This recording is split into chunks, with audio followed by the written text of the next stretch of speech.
Well, good morning, ladies and gentlemen. Thanks for inviting me here. Not sure I really pull the strings in quite that way, but never mind. Mustak does, actually, and he's going to speak later. Well, I had a finely worked out speech, but I think it is important that I start off by just recognising that this is, sadly, a sombre day for the industry, with 2 deaths in the space of 7 days. I was going to talk about the communities of interest in the work that you do, about the people who use the networks, about the government's interest. And I will come on to that. But the other community of interest that I was going to mention, and I think I need to start with, is actually the community of people that we employ, the people who work out on the network. I think I can say with some confidence that at this moment there are 2 aspects that everyone in this room has in common. Our thoughts are with the families and the friends of the people who have so tragically died in the last few days. And the other is an absolute commitment to drive up the safety performance of our business. David and I were talking earlier about Minister Steve Ladyman, you might recall, some years ago, when I worked with him, and I remember the first meeting that I had with him talking about the roads and road safety, and he was straight on to asking, what's the safety record for the staff? What's the safety record for the people who are out on the network? And we showed him the figures, and he said, I'll always remember, this will not do. He made an absolute focus of his work when he was a minister, and I think I can say with some confidence that the Road Safety Minister, Stephen Hammond, who I'll be seeing later today, will also have that front of his mind. And I'm sure everyone here does too. I was really impressed. I was out recently with Highways Agency colleagues on the A23, where there's a major project going on. And I was so impressed with the changing culture that there has been over that 10, 15 years, the changing culture where the safety of what was going on was an absolute mark of pride for all of the staff. And I think that all I can say on that is you can never be complacent. There's more to be done, and I'm sure we'll commit to that.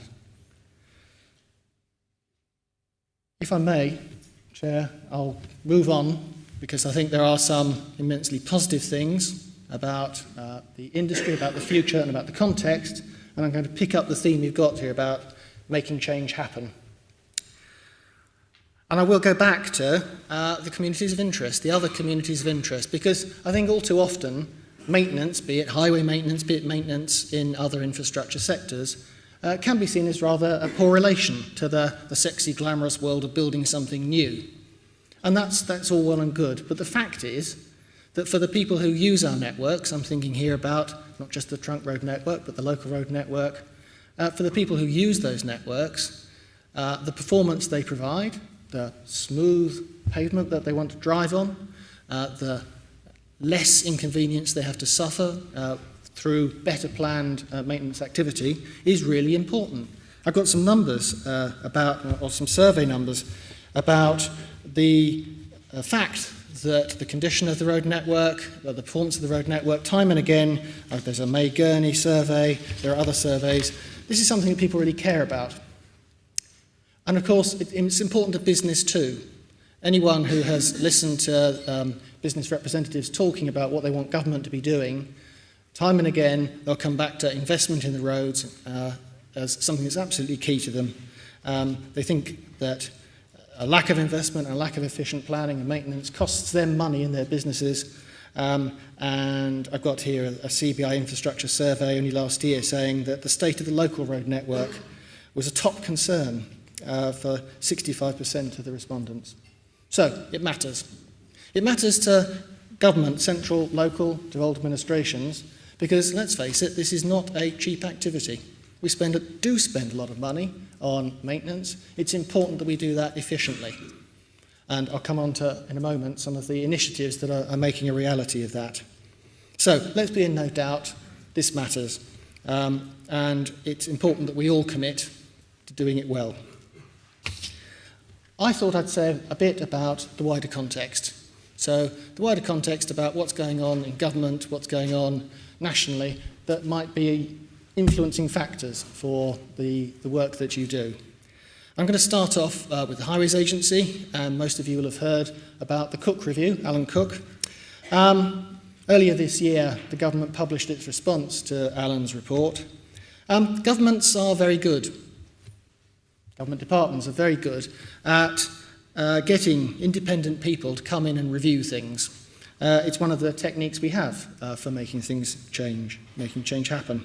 But there were some unusual aspects to the way that Alan Cook was brought in. Firstly, the government didn't just say, go and conduct an independent review.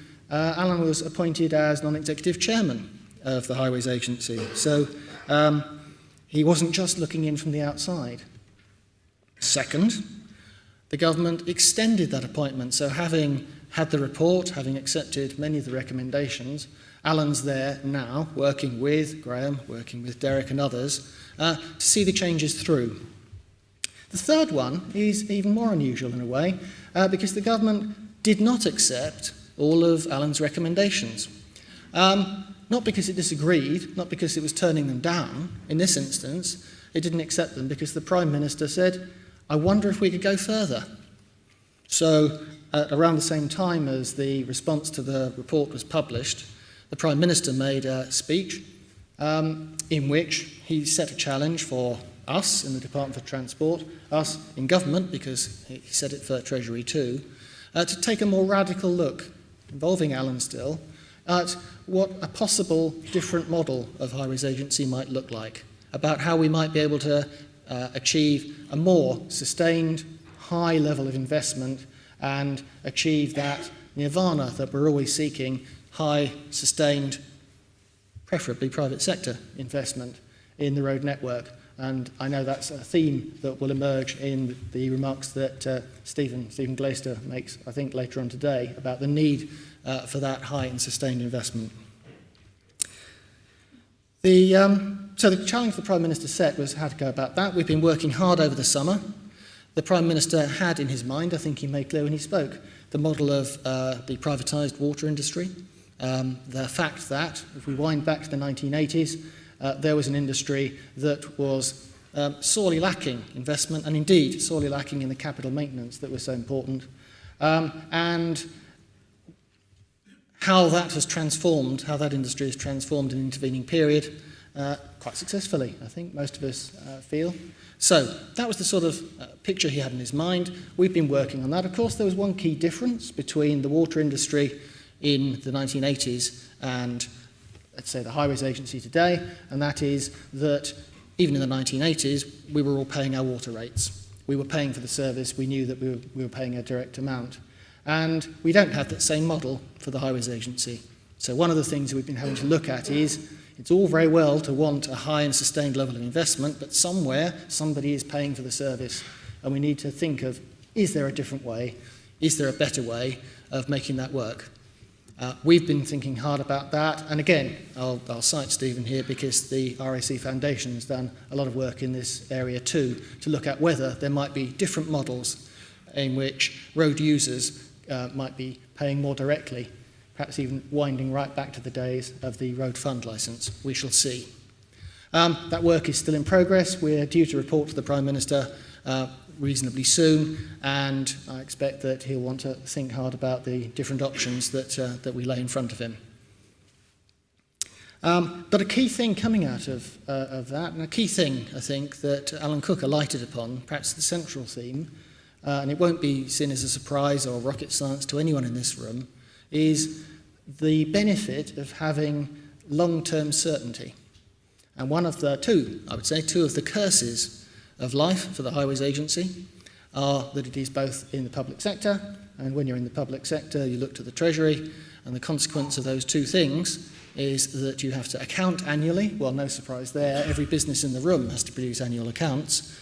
But in the public sector, certainly in government departments, we have to bring our budgets in on a sixpence and not carry over from one year to the next. It's a very strange way to financially run a business, which is involved essentially in very large infrastructure procurement, very large capital maintenance procurement that does run over years. I often say the Department for Transport in this sense, has to think in decades rather than years. So we need to take steps in the direction that allow us to have that clearer long-term sense of what needs doing and how much money is going to be available. And I think that's one of the tricks that we hope to pull off in responding to the Prime Minister, but we need to be taking steps in that direction. So it's not like Alan, Graham and Derek have gone to sleep in the meantime. There's work been going on immediately to make changes and to set initiatives in motion from other aspects of Alan's recommendations.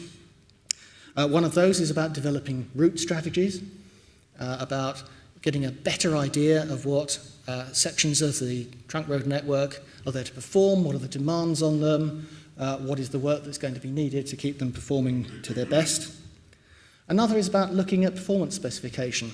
Some of us in this room, I know, have wrestled for many years about how can we get a better specification from government on behalf of the country of what the trunk road network is there to do for us. What's the outcome specification, and can we get to that? And indeed, can we get to a performance measure that would allow us to convey to the public whether or not we're delivering? That's something that's work in progress. We should end up, I hope, I expect, with a much better specification of what we're looking for from the network. And thirdly, and I'm sure of most interest to people here, has been the work that Derek particularly has been leading in the move toward the new asset support contract, the successors to our friends the MACs. And central to that, absolutely central, is that move to an outcome-based specification, getting away from us telling you every nut and bolt, every detail of what needs doing as an input, and allowing the industry to come up with the initiatives, the innovations that will deliver ultimately a more efficient and, let's be brutal about it, cheaper approach. It still delivers the quality, still delivers the safety. I've always said efficiency and safety have to be two sides of the same coin here, but that will move us to a better relationship. And I think the evidence so far from the two contracts in place and from the negotiations and the retrofitting into the existing MAC contracts has been viewed widely as a successful move, a welcome move from the Highways Agency. And I think also it picks up another theme that's quite important, and David hinted at it here. If ever there were an enterprise that really does need a public-private partnership, it's the running of the road networks. And I think that the more that we can make that a reality and the more that we can be harnessing the ideas of the contracting world, of the people on the ground to deliver a better service, better, cheaper, more efficient, safer, then we'll be doing better. And I think I welcome the initiative, I welcome the invitation from the association to speak here, because I think the more we can do to share our perspectives and join up both across the central government and business divide, but between us, you, local government, and our colleagues from the devolved administrations, and have a clearer sense of what we're really all after and what we can do, the better. The second theme that's running at the moment, you can't really miss it, has been the government's very clear ambition to drive growth in the economy. The Chancellor, I often say, has got the infrastructure bug, and therefore we are being pressed to see whether we can do more, whether we can go faster, whether we can absorb more money. I think the Department for Transport alone in Whitehall, having gone through the rigours of the very, very tight spending review in 2010, where the government was straining every sinew to save money to pay down the deficit, whilst having growth in its sights, come the autumn 2011 autumn statement, the Chancellor then started pushing money back our way because the spokesman for industry and business saw that investing in infrastructure was a good way to help get the economy back on its feet. It's good because we can be getting shovel-ready schemes going, so not only are we getting work done, not only are we employing people to do it, but at the end of the day we have a capital product that's of value to the economy and that's a vital public service. And within that, one of the initiatives that I think has been particularly successful, I'm particularly pleased with, has been the creation of what we call the Pinch Point Fund. Might sound a bit glib, but actually this is relatively, for government, small sums of money for relatively small schemes, but schemes which the local enterprise partnerships in particular, and local government as well, have identified as points on the trunk road network, possibly junctions, possibly access, that can really unlock development potential or can really tackle specific places where congestion is holding them back. That's a programme that we might even think of extending this year, and we've also been doing some work to look at whether there might even be a local government equivalent. We'll have to see whether that comes about. And I'm just going to bend down. And the third theme I was going to pick up was one of devolution. One of the big themes of the coalition government, one of the themes that the Prime Minister has often spoken about, is his desire for decisions to be taken at the local level, at the level, not just at the local government level, but at the lowest level possible, at the level of the individual citizen, if at all possible. And one of the big initiatives that we've been pursuing in the transport sector has been to look again at the way that local major infrastructure schemes get funded. For some years now, we've had a particular fund and a bidding process. Mustak has been at the forefront of that to get those big lumpy schemes done. And we've been trying, I hope successfully, to devise a way of running that in a more devolved way, of giving budgets to local transport boards, which will comprise local authorities and involvement from the local enterprise partnerships, so that a better local look at what's really needed and what the priorities are can be delivered. And the work's well advanced on that, and I know that Mustak will be happy to talk about that, take questions on that, in addition to highways maintenance efficiency, if people are interested in pursuing that theme. And indeed, that will be the fourth theme, the highways maintenance efficiency programme. All I'm going to say about that, because I don't want to steal Mustak's thunder, all I'm going to say about the highway maintenance efficiency programme is how pleased I am that it's worked as a joint endeavour. I'll come back to that theme of the public-private partnership. It would have been, historically, the sort of thing where somebody like me sitting in Great Minster House would have commissioned a consultant somewhere to produce a report somewhere with a lot of instructions, which I might have consulted you about, or I might not, which would turn up as a document. I might even in this modern world have published it on a website and simply said, there, go and do that. I don't think that's the best way to go about things. I'm actually a big fan. People think the civil service might be pushing back on this. I'm a big fan of what Francis Maud has to say about open policy making, because what he's getting at there, a huge part of what he's getting at is, if you have a genuine engagement, if you have a genuine conversation with the people who are working on a problem or an issue or an area or an industry, they're the people who probably know most of what they're talking about. They're probably going to spot what will work, what ought to work. They'll spot the snags and the barriers, and if you involve them from the outset, better still, if you invite them to come up with the solutions, then chances are you'll come up with better solutions from the outset, rather than thinking that central government has some magic formula, or that somebody like me can sit in Great Minster House and, as David says, pull the strings. I don't think it should be like that. So, I very much welcome the event. I'm very pleased to have been invited. I'm glad, not just for myself, for Mustak, others from the department and from the Highways Agency are here. I'm very sorry that due to other events, which you will have heard about, I can't hang about myself today. I'm going to have to dash straight after this, but I wish you all success for this conference and for the association, and I fear I will close just by saying we will be thinking of those who have died in the last week. Safety has to be one of the key things that we work on. Thank you very much.